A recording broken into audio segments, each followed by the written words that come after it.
네, 화재 등 긴급 상황에서 급히 몸을 피해야 할 때 반드시 필요한 게 이 피난시설이죠. 그런데 부산 지역의 아파트 단지 3곳 중 2곳은 피난시설을 갖추지 못하고 있습니다.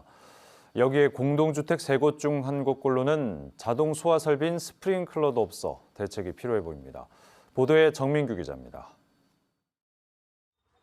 거센 불길이 아파트 창문 밖으로 뻗어나옵니다. 지난 9일 단 이불로 집에 있던 40대 남성과 50대 장모가 7층에서 추락해 숨지고 3살 된 아들이 크게 다쳤습니다.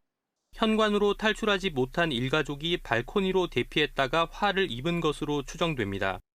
이 아파트는 경량 칸막이 같은 대피 공간을 마련해야 하는 관련법이 만들어지기 전에 지어졌습니다. 이 때문에 이 계단이 긴급 상황에서 몸을 피할 수 있는 유일한 통로였습니다.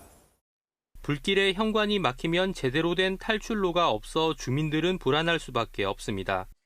법이 시행되기 전에 이 아파트가 지어졌기 때문에 그래서 없다고 이야기한 거고, 그렇다고 지금 그걸 만들 수 있는 구조는 아니고.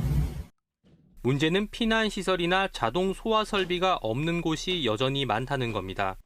부산의 아파트 단지 3,900여 곳 중 피난시설이 갖춰져 있는 곳은 지난해 말 기준 1,440여 단지로 전체의 36.3%에 불과합니다. 3단지 중 2개꼴로 피난시설을 갖추지 못한 셈입니다.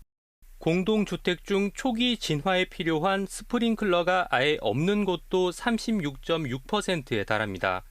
있다고 해도 16층 이상만 설치됐거나 지하층에만 설치된 곳은 각각 22.9%, 5.5%에 그쳤습니다. 모든 층에 스프링클러가 설치된 곳은 34.9%뿐입니다.